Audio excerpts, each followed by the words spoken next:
Então, pessoal, hoje nós iremos falar sobre a abordagem prática das crises epilépticas. Meu nome é Vinícius Noran Barbosa, eu sou secretário da Liga Acadêmica de Neurologia Clínica e Cirúrgica da UFESA. Então, primeiramente, vamos relembrar alguns conceitos relacionados às crises epilépticas. Primeiramente, o conceito de crise provocada, que vai ser qualquer disfunção aguda ou transitória do cérebro que possui um fator identificável que não intrinsecamente é neurológico, ou seja, algo que está reduzindo o limiar convulsivo, mas que não é de etiologia neurológica.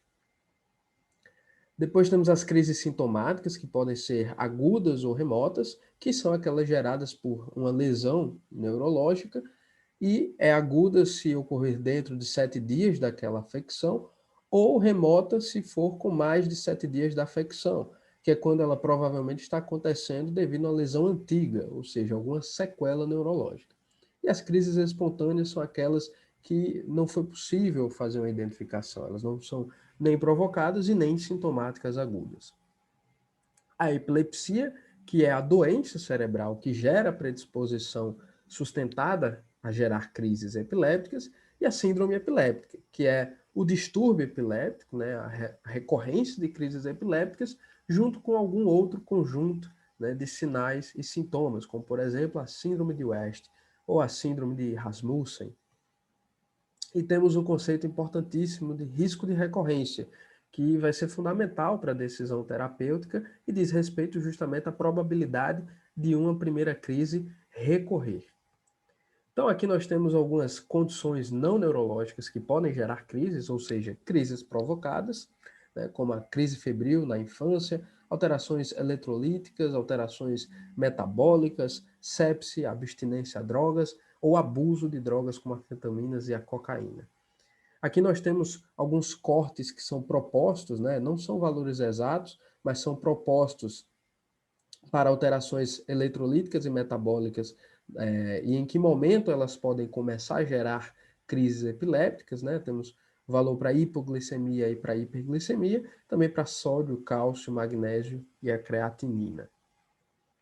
Aqui nós temos as principais causas de crises sintomáticas agudas, né? Os acidentes vasculares cerebrais hemorrágico e isquêmico, o trauma, né? Infecções do sistema nervoso central, doenças do sistema nervoso central autoimunes, né? A trombose venosa cerebral, né? A síndrome da encefalopatia posterior reversível e a anóxia cerebral.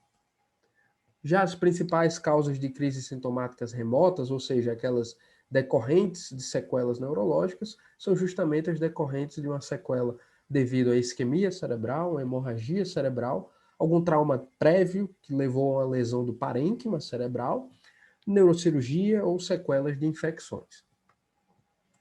Nessas tabelas nós temos a classificação dos diferentes tipos de epilepsia. Todas essas doenças são epilepsias, né? Mas apenas as dos quadros azul e vermelho são as síndromes epilépticas, eletroclínicas ou as clínico-radiológicas, né? Que dependem da forma como é feito o seu diagnóstico. Já as epilepsias não sindrômicas, né, incluem justamente aquelas que são ocasionadas por causas estruturais ou metabólicas ou ainda as idiopáticas. E aí, né, relembrando a definição de epilepsia que nós vimos em aulas anteriores, a epilepsia é a doença que se enquadra em um desses três critérios.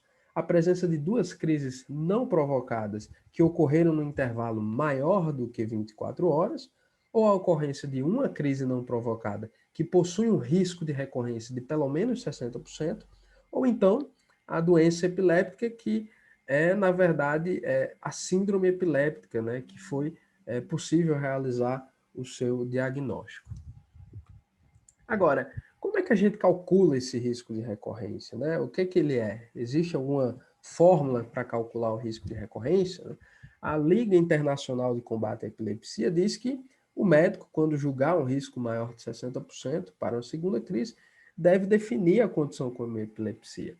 Só que esse risco, como a Liga deixa bem claro, ele deve ser julgado pelo próprio médico, a partir de evidências. Não existe uma fórmula para calcular esse valor, né, de forma precisa.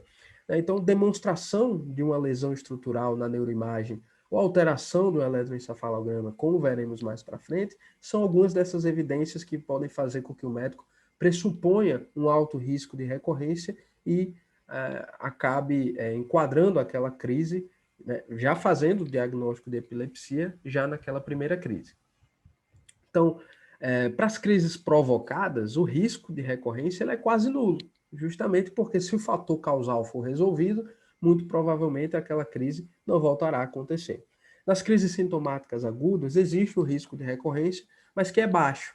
Entretanto, nas crises sintomáticas remotas é que nós temos que ter um pouco mais de atenção, porque o risco de recorrência é mais elevado nessas situações, justamente porque elas ocorrem devido a sequelas neurológicas, que são de difícil resolução e provavelmente acabem resultando no diagnóstico de uma epilepsia não sindrômica devido àquela sequela de uma afecção mal resolvida, por exemplo. Então, aqui nós temos uma tabela com diferentes causas de crises sintomáticas agudas e remotas e os seus riscos de recorrência. Então, o AVC, o trauma crânioencefálico e a infecção do sistema nervoso central podem levar a crises sintomáticas agudas, que, como a gente vê, possuem baixos riscos de recorrência. Já se essas afecções levam a sequelas do sistema nervoso central, a gente percebe que o risco de recorrência é significativamente elevado. Na verdade, né, na situação do AVC, da infecção, essas probabilidades já levam os pacientes a um diagnóstico de epilepsia, justamente porque esses riscos são maiores do que 60%. Entretanto, para a prática clínica, a gente não vai ficar decorando as tabelas com cada afecção e as suas probabilidades de recorrência. Isso não é útil, né? O que nós temos que fazer é saber quais são as evidências, quais são os indicativos que elevam o risco de recorrência, né? E o que é que sugere um risco de recorrência maior? Lesão cerebral prévia, né, sequelas de trauma, AVC, neoplasias, anormalidades no eletroencefalograma, qualquer anormalidade na neuroimagem que possa estar relacionada à gênese da crise, ou então crises noturnas, né, crises durante o sono. Como a gente vê nessa tabela, todas essas evidências acabam mais do que dobrando o risco relativo, né, em relação ao aumento do risco de recorrência. E as crises espontâneas, aquelas que não são nem provocadas e nem sintomáticas agudas, elas possuem naturalmente um risco de recorrência de 30% a 50%. À primeira vista, a gente vê que não é um risco autossuficiente para a gente fazer o diagnóstico de epilepsia. Entretanto, a partir da avaliação clínica, junto com os exames complementares, né, a gente deve estimar o risco elevado de recorrência a partir daqueles preditores, alguns que a gente já viu na tabela anterior. E se eles estiverem presentes, não há necessidade de se esperar novos eventos para tratar essas crises. E uma observação é que, após a segunda crise não provocada, o risco de recorrência já é de 70% a 80%, o que implica automaticamente o diagnóstico de epilepsia. Aqui nós temos outros fatores associados à maior chance de recorrência da crise, né? Alguns nós já vimos. Os que possuem maior evidência, né, é o histórico de insulto ao sistema nervoso central, uma lesão epileptogênica detectada no exame de imagem, eletroencefalograma com atividade epileptiforme ou a crise ocorrida durante o sono. Além disso, a crise de início focal, exame neurológico anormal ou a história familiar de epilepsia são fatores que também devem levantar uma suspeita maior de doença epiléptica por estarem relacionados a um maior risco de recorrência. Então, como é a abordagem de fato ao paciente com a primeira crise? Né? Nós veremos então a anamnese, o exame físico, os exames complementares e o tratamento desse paciente. Na anamnese, nós devemos sempre, primeiramente, corroborar o evento epiléptico, ou seja, fazer o diagnóstico diferencial da crise, né, com outras situações que podem simular a crise epiléptica. A síncope é uma das principais, a amnésia transitória, a aura da enxaqueca, o limb shaking, que são manifestações motoras dos AITs, ataques de pânico, distúrbios do sono, o delírio e crises não epilépticas de origem psicogênica. Após isso, levantar possíveis diagnósticos diferenciais para a etiologia daquela crise, né? E, portanto, identificar doenças agudas que possam estar implicando na etiologia daquela crise. e então tentar reconhecer dados que sugiram talvez um diagnóstico de síndrome epiléptica, né? Algum sinal ou sintoma que, junto com a crise, enquadre o diagnóstico de alguma síndrome epiléptica. Aqui nós temos um roteiro de perguntas-chave que sempre devem ser feitas na abordagem do paciente com crise epiléptica, né? Primeiramente, qual foi o primeiro sinal ou sintoma? Isso é importante para tentar localizar o foco, né, epileptogênico. Geralmente, o primeiro sinal ou sintoma é o que está relacionado à localização da gênese da crise. Qual foi a sequência de eventos? Então, primeiro o paciente perdeu a consciência, ou primeiro ele interrompeu seu comportamento para depois perder a consciência, primeiro houve movimentos mastigatórios ou só depois, né? E assim por diante. Quanto tempo durou essa crise? Se o paciente ficou sonolento ou confuso, e se houve afasia? A afasia é um indicativo de lateralização daquela crise, né? Portanto, geralmente ela acontece quando a crise ocorre em um dos hemisférios dominantes. Em quais condições ocorreram os eventos precipitantes? Se foi durante a atividade física ou então durante o sono, que como a gente viu é um forte elevador do risco de recorrência, e sempre questionar sobre crises prévias, até porque crises prévias podem ser sutis e podem estar passando despercebidas. Então aqui nós temos o exemplo de um adolescente com crise tônico-clônica generalizada, que após uma noite de privação de sono e libação alcoólica, procurou a urgência por ter tido essa primeira crise. Entretanto, questionando esse adolescente de forma ativa, ele informou que costuma ter choquinhos nos membros superiores quando acorda pela manhã, especialmente se estiver muito cansado. Isso é indicativo, né, de um provável quadro de epilepsia mioclônica juvenil, que você só pôde identificar após questionar esse paciente ativamente e perceber que ele já havia, né, já estava tendo crises prévias que eram sutis, que ele não percebeu, e acabou que essa epilepsia, depois desses desencadeantes, né, a privação do sono e a libação alcoólica, desencadearam a crise tônico-clônica generalizada. Na anamnese, deve-se atentar para os antecedentes patológicos, né? Se esse paciente teve crises febris na infância, se houve trauma, se houve AVC, né, doenças sistêmicas, assim por diante. E sempre é importante perguntar sobre o histórico familiar de crises ou de epilepsia. No exame físico, inicialmente, sempre checar os sinais de instabilidade, pesquisar por hipotensão postural, porque a síncope é um dos principais diagnósticos diferenciais para a crise epiléptica. E no exame neurológico, atentar para um exame do nível de consciência, o exame da linguagem, se o paciente consegue nomear objetos, compreender comandos e perguntas, e pesquisar sinais focais, como déficits motores sensitivos, alterações visuais ou auditivas, que levantam também a suspeita de uma lesão neurológica, assim como o exame do fundo de olho e os sinais de irritação meníngea, que são importantíssimos e não podem ser esquecidos. Nos exames complementares, nós temos os laboratoriais, a neuroimagem, o eletroencefalograma e o exame do líquido cefalorraquidiano. Os exames laboratoriais serão importantes principalmente para identificar distúrbios hidroeletrolíticos ou metabólicos, né, ou ainda infecções que possam estar gerando aquela crise. Então, todos esses exames, eles são exames de rotina para o paciente com primeira crise, com exceção desses três últimos, que devem ser pedidos em suspeitas específicas, né? Autoanticorpos em suspeita de doença autoimune, a toxicologia, os níveis séricos de antiepilépticos em suspeita de uma abstinência de um paciente que possui doença epiléptica. Em relação aos exames de neuroimagem, a tomografia computadorizada é indicada para todos os pacientes. Se não houver contraindicação, o contraste é recomendado. E a ressonância magnética, na maioria dos casos, ela é feita a nível ambulatorial, né, quando se investiga o diagnóstico de epilepsia.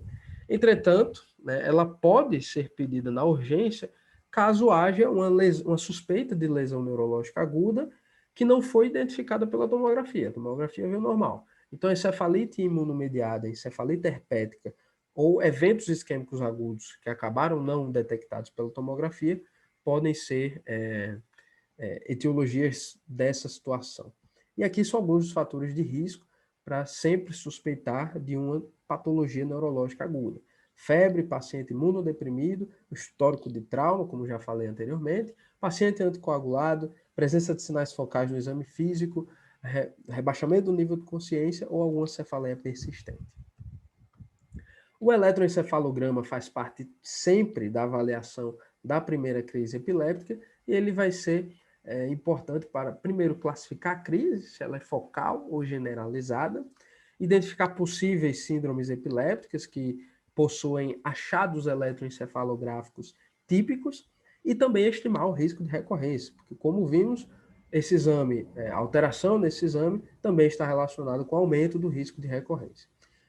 O eletroencefalograma pode mostrar normalidades não epileptiformes e anormalidades epileptiformes, que são marcadores de epilepsia, entretanto não significam necessariamente epilepsia nem crise epiléptica. Assim como o eletroencefalograma normal não pode descartar o diagnóstico de crise epiléptica, né, de que aquele evento foi de fato uma crise epiléptica. É comum que ele não esteja disposto no pronto-socorro, infelizmente, e, portanto, todos os pacientes devem ser indicados, recebem indicação de atendimento ambulatorial para se fazer o eletroencefalograma, até porque 70% dos eletroencefalogramas feitos em pacientes com crise epiléptica serão alterados após as primeiras 24 horas. O exame do líquido cefalorraquidiano é indicado para todos os pacientes, porém é obrigatório em suspeita de infecção do sistema nervoso central ou suspeita de neoplasia em paciente imunodeprimido. É útil também para identificar causas autoimunes e deve-se afastar sempre as suas principais contraindicações, né? Então, a lesão intracraniana com efeito em massa, né, pacientes com coagulopatias ou lesões cutâneas, lombares e extensas, né, que dificultem a execução do exame. E sempre deve ser coletado após a neuroimagem. Então, no tratamento desse paciente, a sua abordagem inicial passa pelas medidas de suporte de vida, né? Garantir sempre as vias aéreas e circulação desse paciente, e imediatamente fazer a coleta de sangue para os exames laboratoriais, especialmente para a hipoglicemia. E o tratamento de urgência com benzodiazepínicos já é recomendado no atendimento pré-hospitalar. E as drogas recomendadas para uso em crise, para abortar uma crise em curso, são o diazepam intravenoso, numa dose inicial de 10 miligramas em adultos, né? Em crianças ou pacientes com menor peso, essa dose varia, né, de acordo com o peso, e pode ser repetida até 2 vezes se for necessário. E o midazolam intramuscular, na dose inicial de 10 miligramas, caso o paciente possua mais que 40 quilos. Entre 13 e 40 quilos, não há essa dose ela deve ser reduzida para 5 miligramas e não há recomendação para repetição do midazolam, né? Diferentemente do diazepam, que pode ser repetido uma dose adicional. E quando a gente deve fazer o tratamento profilático para novas crises, né? Quando é que ele é necessário? Nas situações, nas crises provocadas, que o fator causal foi resolvido, não há necessidade, porque havia ali alguma etiologia não neurológica gerando aquela crise que foi resolvida, né? E como nós vimos, o risco de recorrência é baixíssimo. Em fatores causais com resolução menos imediata, a gente pode fazer, né, o antiepilético por um tempo limitado, até 12 semanas. A partir da 12ª semana é feita a retirada gradual, né? Então, apesar do risco de recorrência ser um pouco mais baixo, como nós vimos, existe essa recomendação. Em causas agudas que deixaram sequelas estruturais, esse paciente deve ir para o segmento neurológico, realizar novos exames e, a partir da avaliação do risco de recorrência ou até mesmo do diagnóstico, né, de alguma síndrome, de alguma epilepsia não sindrômica, na verdade, esse paciente pode acabar se enquadrando no diagnóstico de epilepsia. Então, deve ser feito o segmento neurológico e devem ser feitos novos exames. Já se não houver um fator causal agudo identificado, deve-se avaliar o risco de recorrência, como nós já discutimos, e também levar em consideração consequências sociais e profissionais. Então, o paciente que é motorista de ônibus, por exemplo, e não vai se ausentar do trabalho, poderá levar a acidentes, né, que envolvem a vida de outras pessoas, se eventualmente sofrer uma crise durante o trabalho, né? Portanto, fazer uma avaliação holística do paciente para decidir se o tratamento profilático para uma nova crise deve ou não ser feita é essencial. E existem algumas situações especiais, né? Idosos, por exemplo, que possuam a primeira crise após os 60 anos, possuem lesão estrutural nova em potencial até que se prove o contrário. Por quê? Porque as doenças cerebrovasculares, a partir dessa idade, são a principal etiologia de crises provocadas. E aí já considerar o uso imediato de anticonvulsivante para evitar que essas crises ocasionem novas lesões neurológicas, né, simplesmente por acontecerem, né, no parênquima cerebral. No caso de perda de aderência terapêutica, nunca deixar de avaliar outras possibilidades que podem estar se sobrepondo ao quadro, né, mesmo o paciente que não está aderindo bem à terapia pode estar tendo novas crises devido a outros fatores, portanto, sempre devem ser examinados. Questionar se houve a semiologia habitual, né? Se a crise se apresentou como uma crise típica daquela epilepsia que o paciente possui, o diagnóstico, então avaliar um ajuste de dosagem também. Outra situação especial são as convulsões febris, que são uma condição benigna, né? As convulsões febris são um evento próprio de crianças entre 3 meses a 5 anos de idade, né? Que são associados à febre, mas sem evidência de infecção intracraniana ou de outra doença neurológica aguda e não precedidos por crises afebris. Né? Então, na verdade, as crises febris podem ou não vir acompanhadas, né, de uma convulsão febril. O diagnóstico é clínico, entretanto, o exame, né, do líquido cefalorraquidiano sempre é obrigatório na primeira crise, principalmente para afastar doenças infecciosas. Né? O tratamento, na maioria das vezes, é apenas os antitérmicos, né? E crises recorrentes indicam a profilaxia com diazepam a cada 12 horas durante 2 dias. Né? E sempre orientar a família, né, em relação ao problema do filho e tentar esclarecer que aquilo é uma situação benigna e que não necessariamente deve levar a uma preocupação dos familiares. Então aqui nós temos um algoritmo geral para a abordagem do paciente com crise epiléptica na emergência. Né? Primeiramente, o suporte de vida com estabilização e fazer a glicemia desse paciente. Verificar se o exame, se a anamnese, o exame físico ou o exame neurológico levam alguma evidência para uma lesão neurológica aguda ou então se aumenta o risco de recorrência e sempre perguntar se o paciente já tem epilepsia, se aquela já é a primeira crise e fazer isso de forma ativa. Se o paciente já tem epilepsia, avaliar a aderência ou então traumas secundários à crise. Se a anamnese e o exame físico sugerirem alguma coisa, né, deve-se investigar essas hipóteses, né? Se não, verificar se o exame neurológico está normal. Se o exame neurológico não estiver normal, também investigar quais hipóteses são levantadas a partir daquele exame neurológico anormal. E, por último, verificar se os exames laboratoriais e de imagem sugerem alguma coisa. Se a anamnese, o exame físico, o exame neurológico, todos os exames complementares estiverem normais, nós estamos diante de uma crise espontânea que deve ser precedida de um segmento ambulatorial. Aquele paciente deve ir para o ambulatório de neurologia e fazer novos exames complementares. Portanto, resumindo, né, primeiramente, sempre diagnosticar a crise epiléptica em si, né, e fazer os diagnósticos diferenciais que podem simular crises epilépticas.